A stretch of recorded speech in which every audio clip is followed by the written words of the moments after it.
Hello everyone, I am Vincent Lambert, a French PhD student working in the Université Grenoble-Alpes. I am here to present the work done in collaboration with Adrien Chaffangeon Caillet, Alix Goguey, Sylvain Malacria, and Laurence Nigay, studying the visual representation of microgestures. Let me introduce you my cats, Felix and Oscar. They helped me pace this presentation. I bet, like Oscar, you're wondering what is a microgesture exactly. Felix understood better. He knows that microgestures are finger movements, both fast and subtle. From all the diversity of the literature, we chose to keep 4 common types of microgesture for our experiments. The tap, which is basically the thumb briefly touching the tip of the index finger. The hold, the same movement but with maintained contact. The swipe, where the thumb moves from the base of the finger to its tip, or vice versa. And finally, the flex, where the index finger goes forward or backward. Okay, now that we have these 4 microgestures, maybe at home or in the room you're like, you talked about visual representation, what do you mean? We mean to focus on the images made to visually convey a microgesture. They are used by researchers for their articles and by system designers to build tutorials or manuals. So what has been done? Yes, so far a lot of representations exist in the literature, with very different strategies. However, no guidelines exist for practitioners that would want to represent microgestures in the future. How do we tackle this problem? Well, I have taken as a basis taxonomies that focus on the illustration of interaction gestures. They classify the visual cues used by existing illustrations to convey the movement. Considering those relevant to microgestures, I counted 4 main categories. Those showing the trajectory, like straight lines or curved lines, those showing the direction, like arrows, those showing the moving fingers, also called the actuator and the receiver, and finally, the emphasis tools, like opacity or color variations. Some of you may agree with my cat Felix on this point. Maybe important elements have been overlooked in the current state of the literature. We considered many other interesting fields during our research. For example, origami shows finger movement without actually depicting the fingers themselves. With this theoretical work and these inspirations, we created 21 families of representation. Wait, what families? Have I missed a slide somewhere? Don't worry, Felix, you've not. I'll explain. Let's build one together. First, let's pick a widely used visual cue, an arrow. It shows both trajectory and direction, but it would be more explicit to add a ball to show the touch point. To keep it simple, I will not add any specific emphasis tool for this example. Now we can take our arrow and ball visual cues and apply them to a microgesture to obtain a static representation. As every visual cue can be animated in various ways, and because previous work suggests that animations should be preferred when possible, we also produced and tested a dynamic representation. If we apply these arrow and ball representations to other microgestures, we obtain a group of representations sharing a similar design. That is what we call a family, and we chose to name this one arrow and ball, which is kind of straightforward. We made 21 of them. Here are all the symbols for the families we created.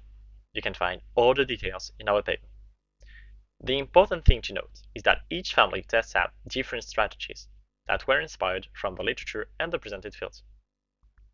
Okay, now we know what is a family, but what actually should we use? That's a very good question, Oscar. And actually, it is the focus of our study. So we did an online experiment with 45 participants that had to score the 21 families according to their preferences. At this point, I need to introduce a new concept before presenting the results. When we created the families, we varied the inspirations, but we also made sure to vary their explicitness. This is a metric we introduced to classify the representations according to the amount of information they give on the microgesture they are supposed to convey. This type representation shows the trajectory with a stroke, both ends emphasize the actuator and the receiver, and the arrow shows the direction. Finally, the release part of the tap microgesture is explicit and depicted with a separate stroke. For the tap, the broken arrow family thus has an explicitness of 1, which is the maximum, whereas the matching shapes family has an explicitness of 1/3 because it only shows the actuator and the receiver. Based on the results, we ranked the families from least to most preferred. As you can see, the higher is the explicitness, the higher ranked is the family. We also observe that the families using arrows are well scored if it's associated with a stroke to show the trajectory. You can find more details on the paper with orderings by microgestures or animation states. Okay, now we know what tends the user preference, but do the people understand what it is supposed to represent, we conducted an experiment with 16 participants that tested 4 families with an augmented reality headset. We kept the 4 families that had both the best scores and particularly distinct designs among the 8 base families. As you can see, we displayed the visual cues directly onto our participants' head. This was also the opportunity to experiment the challenges of sharing the same design between a 2D drawing and a 3D model.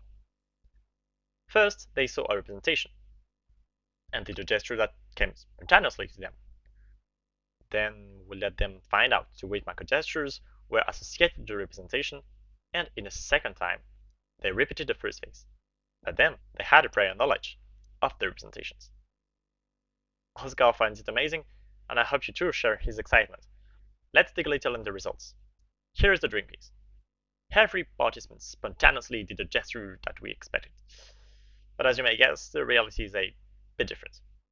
This visualization is a little more colored. You can see here that the hold part has shifted from orange to purple, which shows that initially our participants did not make a difference between tap and hold.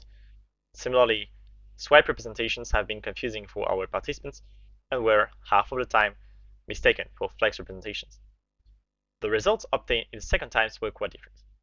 We observed that the majority of the hold representations were recognized as such. The same behavior can be observed for the swipe presentations, as you can see, with all the red that replaced the blue on the hatch part. Now, with all the data gathered from both experiments, we put forward 8 design guidelines. The first one states that you should show both the actuator and the receiver. It can be implicit or explicit, but showing only the receiver is to avoid. The second expands the first guideline and say that, in general, you should maximize the given information. The explicitness metric can be useful in this respect. The third is centered on the cases where you cannot show all the information of a complex representation. For example, if your screen space is limited, you should focus more on showing the trajectory rather than other types of information. We also recommend to show each step of the movement, which is preferable for reasons of clarity. DG5 states that you should prefer arrows or partially transparent fingers to avoid unpleasant surprises. The matching shapes family has high scores, but not the electric charged family, which also uses visual association between 2 shapes. Considering this, be careful with visual associations. Although people said they preferred animations, we did not observe any difference between static representations and dynamic representations in terms of comprehensions. Finally, our last guideline takes entirely advantage of the headset experiment. Our participants preferred the arrow and ball family, as it uses a 3D ball understandable from every point of view. Therefore, you should prefer to use representations that do not depend on the hand posture to be understood. I can feel your exhaustion, so what should you remember? We built 8 design guidelines made for all practitioners, from researchers to system designers, and one metric that is here to help you analyze the representations that either exist or that you create.